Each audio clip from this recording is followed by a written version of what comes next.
Hi, I'm Dr. Mike Kordecki.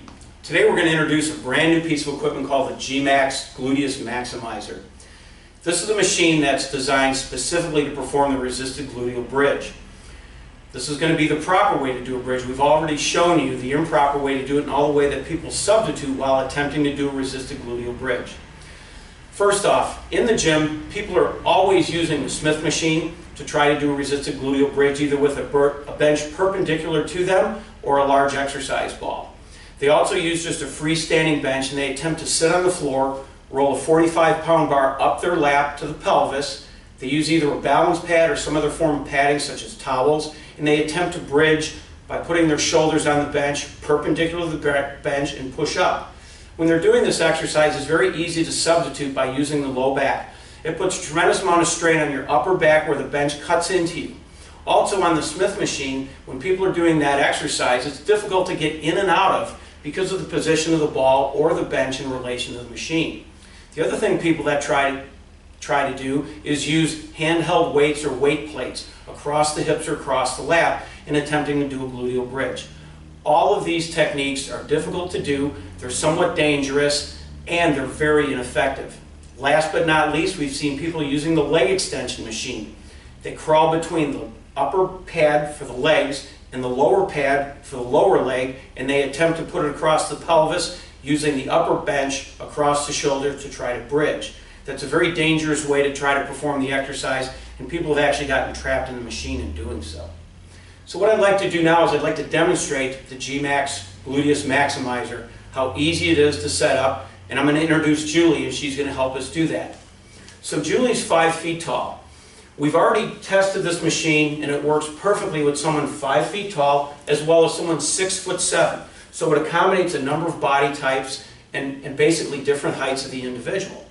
So what we're going to do is we're going to show you how nice and easy it is to set up. The first thing is Julie's gone ahead and selected the weight, and for this morning we just used 20 pounds. We found that people actually use less weight on the G-Max than they would with a regular bar because again they can't substitute, they're going to target the area specifically. On the G-Max machine there's a waist belt. Julie's going to simply snap in the waist belt, cinch it down, and she's actually ready to work. She's going to fold her arms across her chest, she's going to clench her gluteal muscles, and she's going to push her hips up to the ceiling, doing the perfect gluteal bridge. In this way, she's targeting her gluteal muscles. You can see she's not using her low back, she's not putting stress on her shoulders or her neck, and this is actually the perfect way to bridge. So our protocol on this is pretty simple. First off, Julie's going to come up and she's going to hold at the top and then drop back down to the bottom, and that's a straight bridge. But we can also do a variation of that. Julie's going to push up, she's going to lift 1 foot about 1 inch, and she's going to hold and then set it down and pick it back up again, and this way she can isolate her right gluteal muscle. She can certainly do the same thing with the left.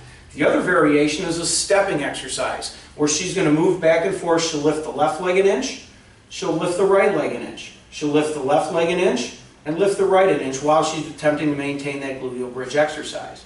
The other thing your personal trainer can do with you is while holding the gluteal bridge, Julie can work various exercises with her arms. She can push away, she can pull in, push away, and pull in. Thus she kicks in more of the muscles of the core and abdominals. Go ahead and sit down, Julie. The other thing that we can do is have the person using handheld weights or rubber tubing as resistance in a number of different planes of the shoulders. So we can see that the head is on the bench, the buttocks is on the bench, and the waist strap is on. The way that this is working for her to get up and leave is simply unfasten the weight belt, stand up, and go. So some of the advantages of the G-Max Gluteus Maximizer: number one, it's easy to set up. It's very easy to get in and out of, just as you've seen. There's no strain on the low back, there's no strain on the neck or shoulders. There's no pelvic pain created by that heavy bar laying across the bones of the hips. It's markedly safer and it's significantly more effective. Next, what we're going to do is we're going to talk about all the different sports that are relative to using the G-Max to strengthen the gluteal muscles and the importance of the gluteal muscles on normal knee alignment and low back issues.